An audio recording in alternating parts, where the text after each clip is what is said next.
So, yes, as the title says, I'm going to think about the role that religiosity might play in explaining why people hold and form extreme beliefs.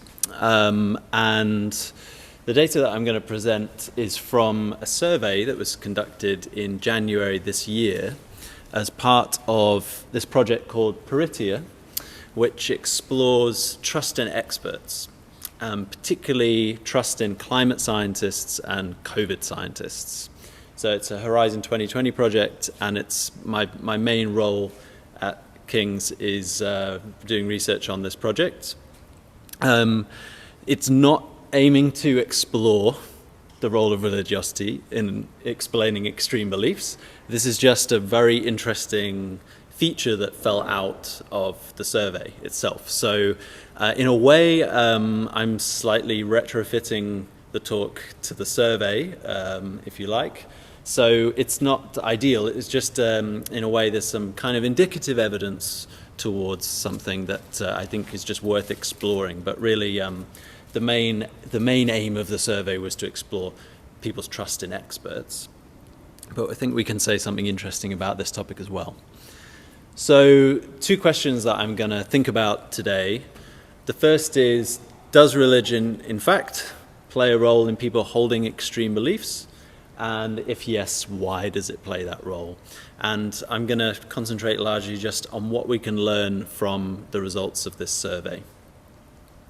So what I'll do is I'll just explore first just some background concepts and just the survey methodology, and then I'll offer some indicative support, okay, that religion plays a role in people holding extreme beliefs, as I'll define them, and then a hypothesis from epistemology, social epistemology, that's currently quite popular, that might explain why this is the case, and then I'll try and offer some evidence that that might be accurate as well.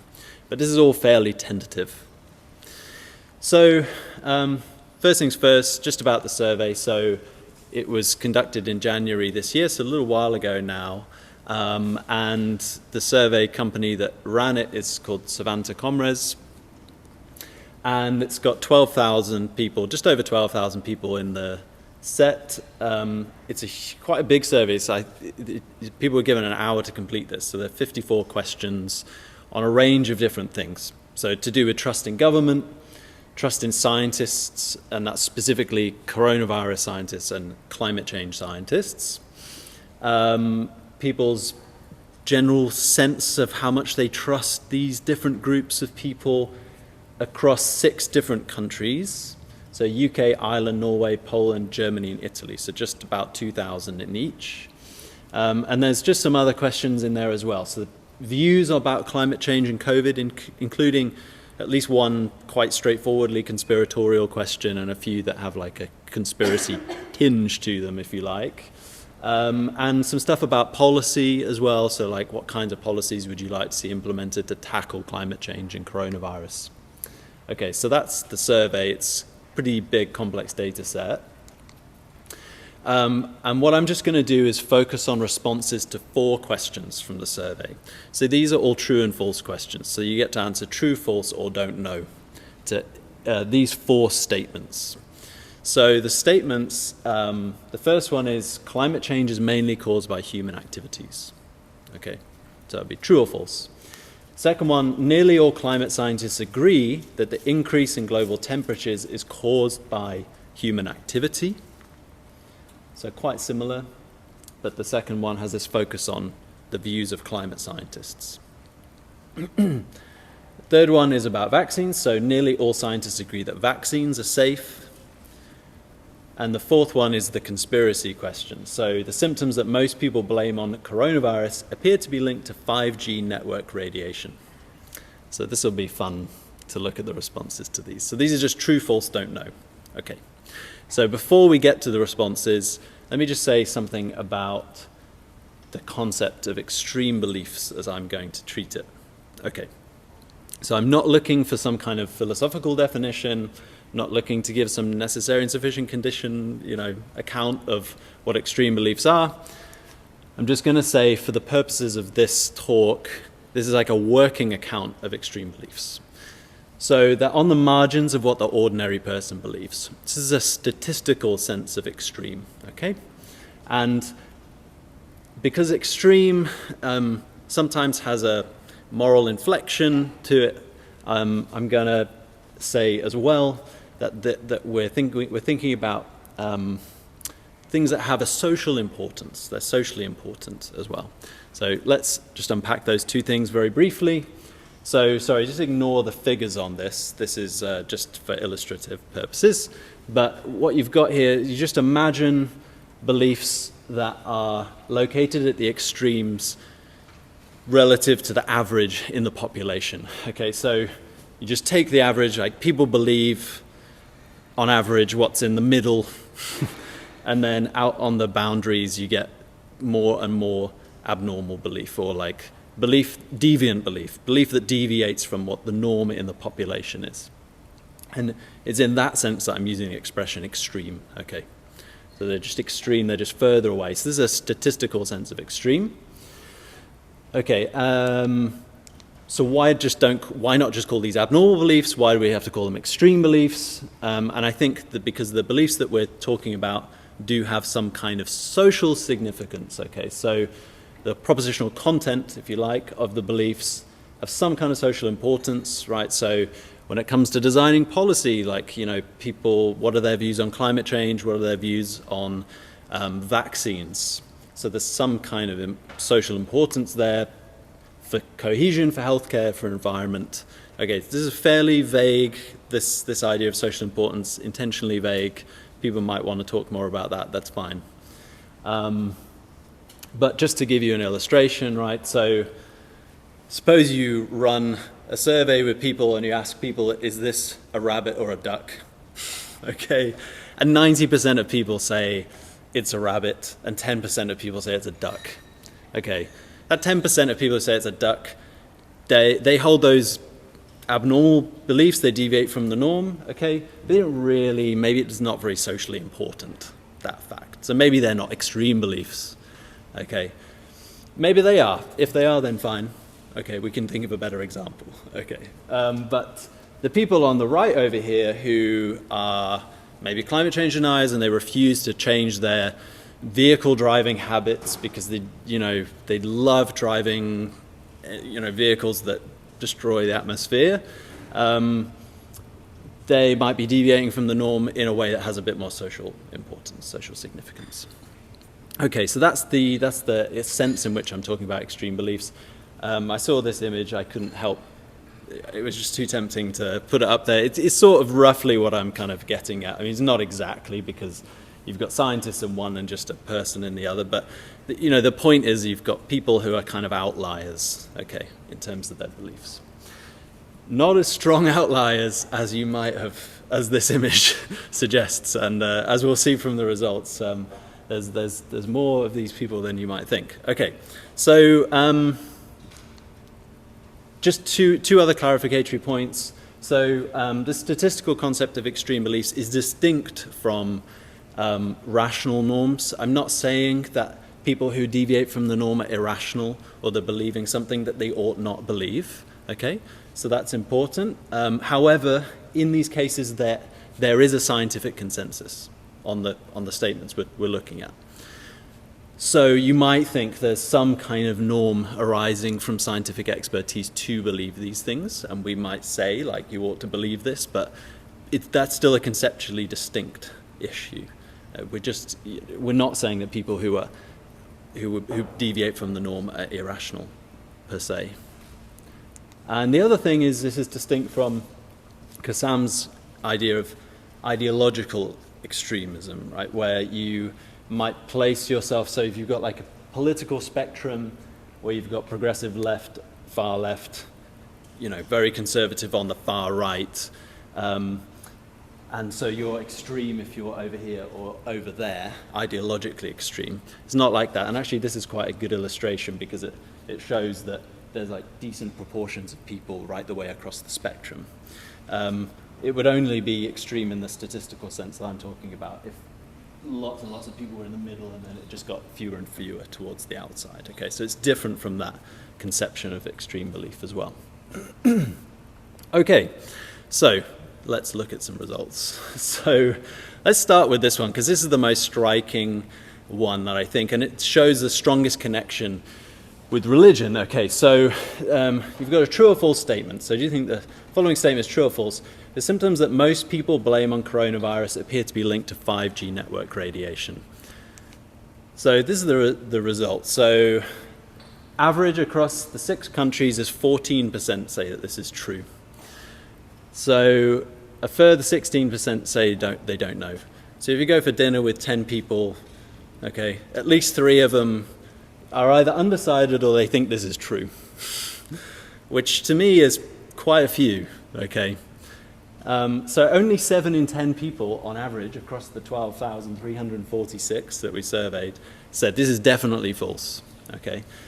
Nevertheless, that 70% is the mean, like, okay, that's the average.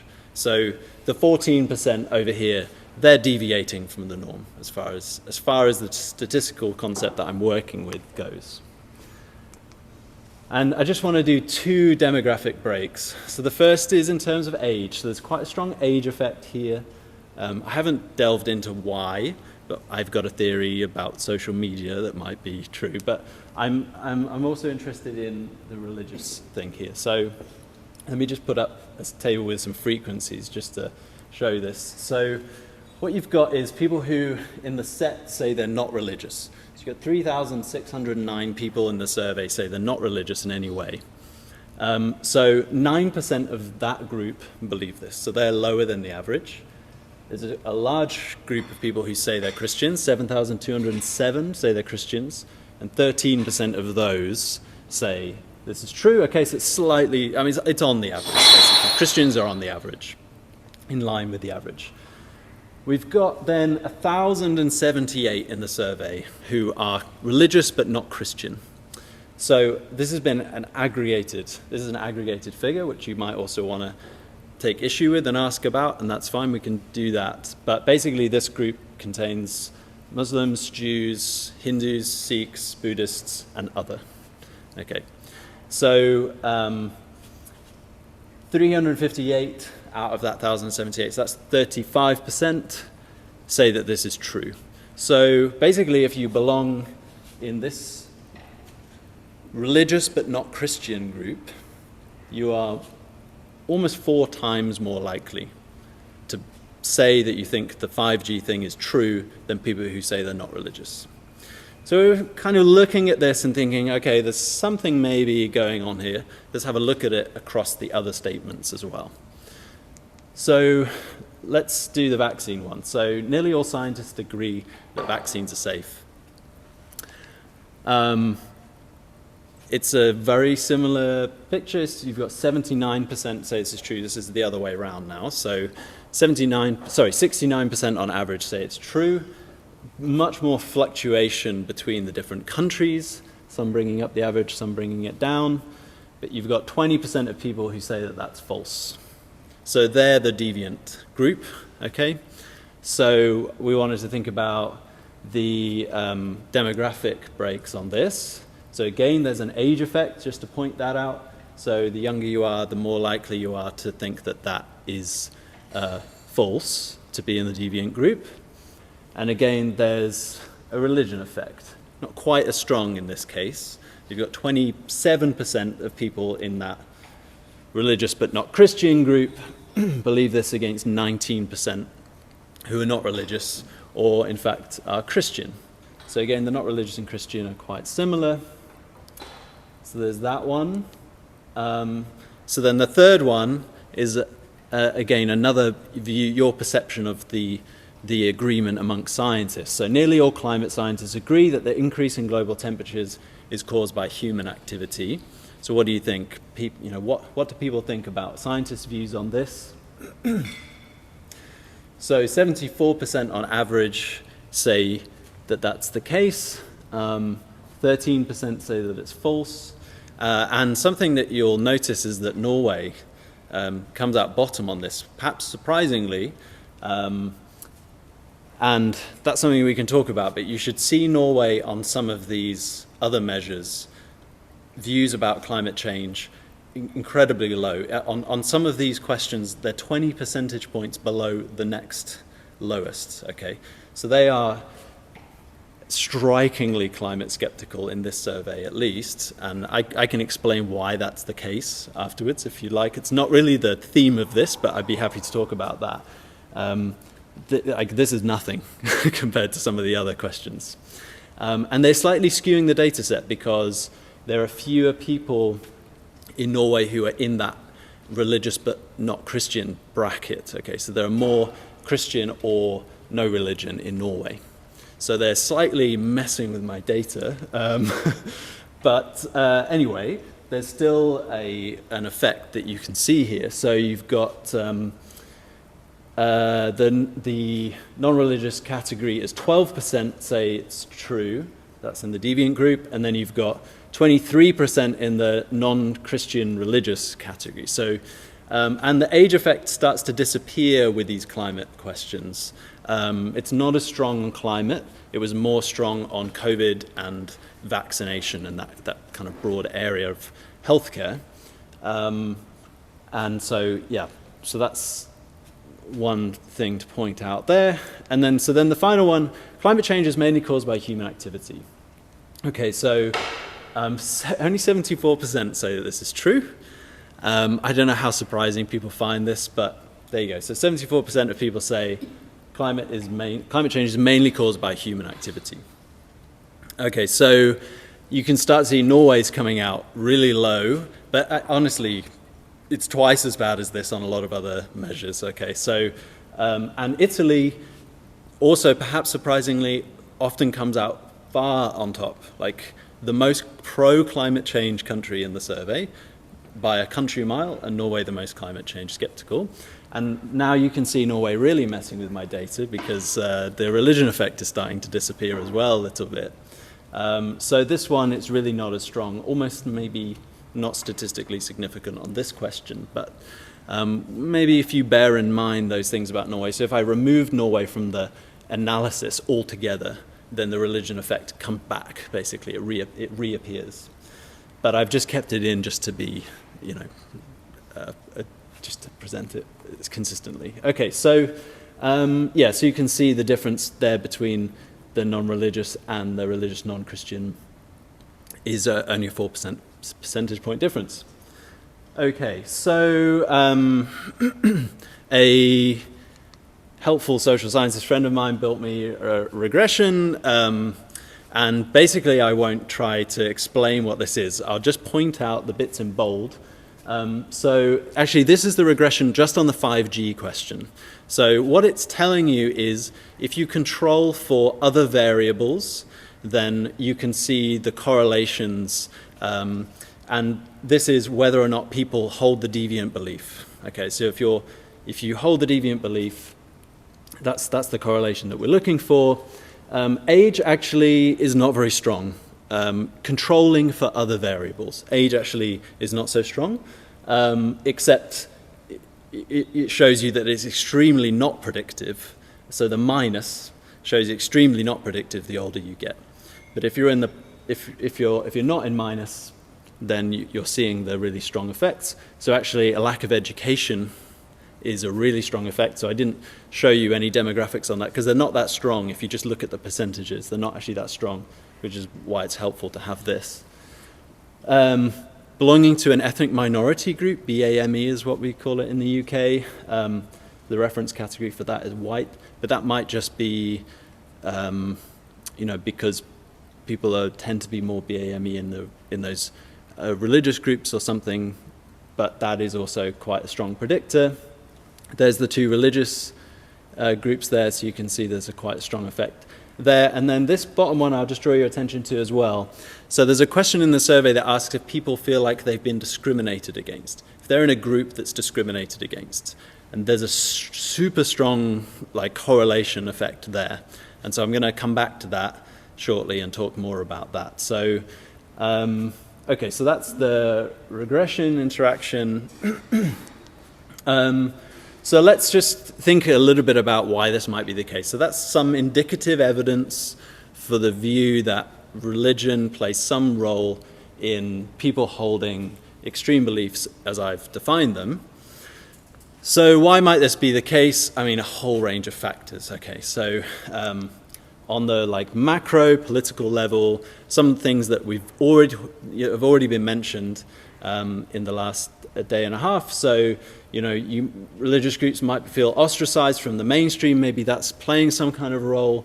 Maybe there's just a general distrust in the country towards government and scientists, and that's just affecting everybody, affecting religious groups. So you've got this whole national macro level considerations. Maybe just on the level of the religious group or community itself, you've got maybe doctrines that conflict with scientific views. So people don't want to give up their religious views, and they're conflicting with the scientific views. Maybe that's going on. Maybe the leader, you're expected to mimic the leader's beliefs, and the leader doesn't believe what the scientists believe, and so you're encouraged to move away from that. And then at the individual level, maybe you've got some people who are more or less fervent in their religious views, or you've got some people who hold certain grievances towards the state, and they don't want to trust scientists, they don't want to trust what the state messaging is. Fine, lots of different reasons. Okay, what can we say from the data set that we have here? What can we actually say from what we already have? So there's two kind of bits of other data that go across the set that I want to talk about, but I think that they point us in the direction of a hypothesis. So let me give the hypothesis first, and then I'll try to support that hypothesis. So the hypothesis, I think it cuts across a number of those issues. It's not unfamiliar, but it's quite nice and clearly expressed in the literature by Nguyen. So this is from social epistemology. So he has an account of echo chambers, which actually I slightly disagree with. So I'm calling it in-group, out-group dynamics, but and we'll come to a different view of echo chambers in a minute. But what he says is an echo chamber for him is an epistemic community which creates a significant disparity in trust between members and non-members. This disparity is created by excluding non-members through epistemic discrediting, while simultaneously amplifying members' epistemic credentials. So what's epistemic discrediting? That is, non-members are not simply omitted or not heard, but are actively assigned some epistemic demerit, such as unreliability, epistemic maliciousness, or dishonesty. So basically, people outside the group, you distrust, you deflate the authority of their views, of their testimony. And then people inside, you amplify their epistemic credentials. So members are assigned very high levels of trust. To people on the in-group, you think these people are great and we're going to trust them. People on the out-group, we're not going to trust them. Okay. So, and this might be a kind of intellectual vice. So that might be going on. That's possibly what's going on. You've got religious communities that are quite insular. They don't trust the people outside. They do trust the people inside. You might also talk about this in terms of informational flows, which is something that me and Chris, who's not here, but something that me and Chris have been writing about, that actually echo chambers are more about informational flow. So what you've got is blocking, so you block information from the outside that discredits your views, and you redistribute information inside the group to kind of try and reinforce and strengthen those beliefs. And that's actually what I think an echo chamber is. But either way, like maybe the distrust thing is going on, maybe the informational flow thing is going on, maybe a bit of both, something like that. Okay, so is this an explanation? Can this explain what's going on? Why there's this religion effect in these people holding these extreme beliefs? So, two arguments from the data set. So the first is to turn back to that idea of belonging to a discriminated group.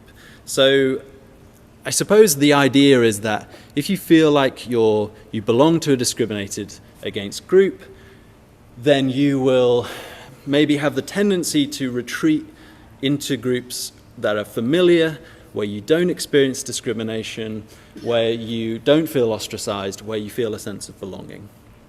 And so you might end up going into that type of place that we were just describing on the previous slide with that in-group, out-group dynamics.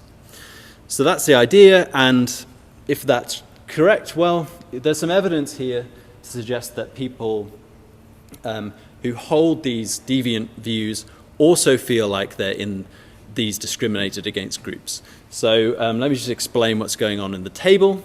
So on the left-hand side, we've got the 4 questions, okay, the 4 statements. And so you've got the deviant group and the normal group. So if you just focus on the deviant lines, these are the percentages that we've already looked at. So 9% against 35%, 19% against 27%, 12% against 23%, okay? So I've already presented those to you. So I've left Christian off this, but what you've got is no religion and non-Christian religious. And then in the the furthest right 2 columns, you've got whether people feel like they're in a group that's discriminated against or not. And what you see, so take this one for instance, so 28% of people who said that they felt like they were in a group that's discriminated against believe the 5G conspiracy theory, or they hold the deviant belief. Whereas 10% of people who feel like they're not discriminated against hold that view. So you're almost 3 times more likely to believe the 5G conspiracy theory if you feel like you're in a discriminated against group. Okay. And similar for vaccine safety. If you're in the discriminated against group, or you feel like you're in a discriminated against group, you're more likely to believe the abnormal view, the view that's outside of the mainstream, than if you feel like you're in a not discriminated against group. Okay. And it's the same on the next 2 as well. So perhaps that's what's going on. Just something to pull out from the evidence there. And then the final point that I'll make, the final kind of argument, if you like, is actually we asked a set of values. There's a thing called the Schwartz value scale. I don't know if anyone's ever used that, but it's a way of tracking people's overall values towards different things. And we asked, so there's a question that's basically asked people about their open-mindedness to change, like how willing are people to change their views, how open-minded are they to engage with people who are not like-minded, who share different views to their own. So it's this one up in brackets here. Okay. It is important to listen to people who are different from me, even if they disagree with me. So do people agree with that? So do people think that reflects their own personal values? That it's important to listen to people who are different from them, even if they disagree with them. So if we just look at this one here, what this is saying is that for non-religious people, the more likely you are to think it's important to listen to people who are different from you, the less likely you are to hold the deviant belief. Okay? Which is what you'd expect to see, I think. You'd expect to see that. You'd be like, okay, people are more open-minded, like, you know, people talk more to other people, that kind of thing. Maybe their interactions somehow influence their beliefs and they gravitate towards the norm. Something like that, okay. But on the top, the more likely you are to be open-minded, let's call it, it makes no difference to whether or not you hold the view, whether or not you hold the abnormal view, the deviant belief. Why? Why is that the case for those groups? Well, perhaps it's because they're just not engaging with people outside of their own community anyway, even if they hold this value. Maybe they're still, or if they are, they're deflating the credibility of the outsiders, and they're inflating the credibility of people who are inside their own group. And maybe if everyone holds to the same view, it doesn't really matter, you know, if you value this. There's still some kind of epistemic amplifying or discrediting kind of going on. That could explain this, but really it's all very kind of hypothetical at this stage. So just a few conclusions. So I think there's some indicative evidence of a connection between extreme beliefs as I've defined them and religious affiliation, in-group, out-group dynamics. provides one hypothesis for why that could explain this indicative evidence. And if we cross-reference with values questions and social measures, that one about being a discriminated against group, this suggests this might be accurate, very tentatively though, because more targeted research is really required. You know, the survey wasn't aiming to do this. But it does provide, I think, the basis for a targeted survey to actually test these things a little bit more. And that's everything. So, thank you very much.